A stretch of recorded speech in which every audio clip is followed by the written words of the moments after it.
Alright guys, so Gibson finally released some of the Dave Mustaine artist collection. Two kind of pre-sale sort of limited run Vs. I'm sure they're going to be in the next run. These aren't like limited edition colors or anything like that, but it's just like a pre-sale type of thing that you can get your hands on one of the limited numbers that they put out, and then the rest of the guitars are supposed to come out in February of 2022. Now, we've known about these for quite a while, through the announcement and the Icons interview with Mustaine and things like that, and the various leaks. And some of the specs are kind of what people assumed they would be given Dave's history. And some of it's typical Gibson stuff, but let's take a look at the specs. We're gonna have a 25.5-inch scale mahogany neck with an ebony fretboard. Now the ebony fretboard's not that noteworthy, they've used those before, but the 25.5-inch scale length is. Gibson traditionally uses 24 3/4, so that's a little bit different. It's going to have a compound fretboard radius with 24 medium jumbo frets, mother of pearl teeth inlays, an Explorer style headstock with Grover mini rotomatic tuners with kidney buttons, Graphtec nut. The body is mahogany and is equipped with a Tune-O-Matic bridge and stop bar tailpiece and a pair of Dave Mustaine's signature Seymour Duncan Thrash Factor pickups. Available in two finishes, antique natural and silver metallic, and a hard shell case is included. My honest opinion on these, and this is kind of the opinion that I had on them since they were announced, they didn't really blow me away. They're pretty much right along the lines of what I expected.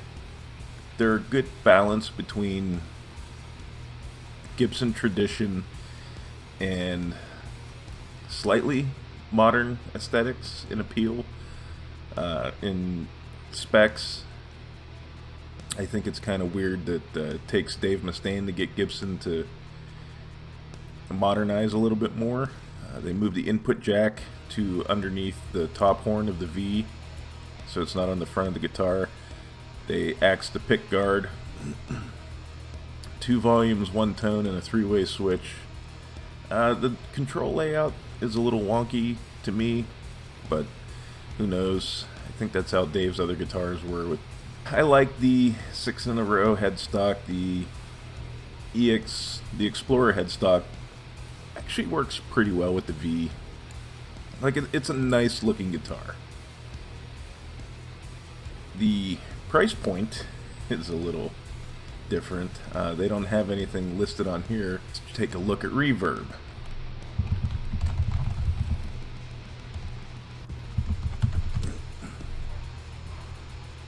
Yeah, $27.99. Now, you could only get these through some retailers and by calling the Gibson garage or whatever the hell it is. And oh, they got 4 in stock.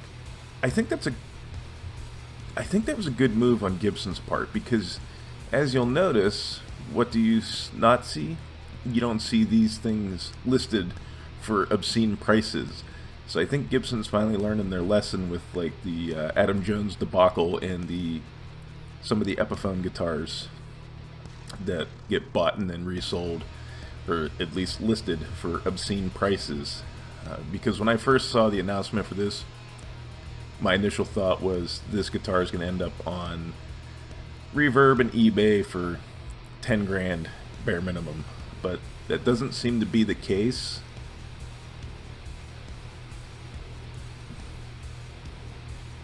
That's a weird control route, but I guess they're trying to remove as little wood as possible. I mean, it's clean. It has a lot of what I like about a signature guitar. It's a signature guitar that the artist uses, but it's not, it doesn't scream the personality of that player. I mean, obviously this has some of Mustaine's personality in it. The color, for one, the inlays. But it doesn't, you could gig with this and to the unknowing person, they wouldn't immediately look at it and go, "That's a Dave Mustaine guitar." Not like, the Rust in Peace Dean V, for instance. So it's tasteful. It's a little subdued for Mustaine. I mean, it's a traditional V shape instead of his more pointy ones that he usually uses. But I imagine those are going to be saved for the Kramers. I'm curious what the weird green burst one with the Rust in Peace inlays are going to be. I'm sure they're going to be a little bit more than these ones. And I'm wondering what we're going to get in the Epiphone lineup. Is it just an acoustic, or are we going to get some of these Vs? Is it going to be these types? Is it going to be the more pointy ones? Who knows? And while I'm thinking about it, let's check eBay. There are no Gibsons, or there are no Dave Mustaine guitars on, well, none of the Gibsons on here. So that's good. I'm glad Gibson did what they did as far as how you could get these. We'll see what happens when the full runs come out in February. Hopefully, I gotta be honest, I do like the guitar, but I don't like it enough to pay $2,800 for it. I mean, this costs more than the fucking Les Paul. And listen, I know, you get that ability to say, well, it's a Gibson or it's made in America or whatever, but yeah, for somebody that just sits on their ass in the house and records music on their computer, I don't need a $2,800 Flying V. So we'll see what the Epiphone and Kramer offerings are like. I'm going to assume those will probably be in the $800 to $1,000 range, probably in line with the Epiphones will probably be in line with the Slash or the Bonamassa models as far as price. But at least we finally got something. At the rate they're going, Metallica will be playing their 45th anniversary shows by the time the Kirk Hammett guitars come out. See, and this is my problem. I don't think companies should announce anything until they're ready to release it, or at least they're maybe at most a month off. And I know, the current situation in the world makes it hard to gauge when these are going to come out, but don't tease for as long as you did. Plus, it's hard to keep hype going that long. And that's the other thing about these guitars. Like I said, I do like these. I like that Gibson's trying something that's arguably a little bit more modern, but I mean, who are these for? The average Megadeth fan probably trends in the mid 40s to mid 50s. Yeah, maybe not necessarily. Yeah, we'll say mid 40s to mid 50s. But younger players aren't going to shell out this kind of money for this guitar. So this is, I hate to use that stereotype, but I mean, this is kind of aimed right at the middle-aged doctors and lawyers crowd. Yeah, the new, younger Megadeth fans and new players, I don't think are going to rush right out to get these. The fact that they're still 4 in stock, I think kind of says a lot. But who knows? How many of the natural ones are there? There's 4 in stock of those too. So these have been on here for a couple days because today is the 15th. So I'm a little late to the party as far as talking about these, but we'll see. What do you guys think of these Gibson Dave Mustaine Vs? Let me know in the comments below, and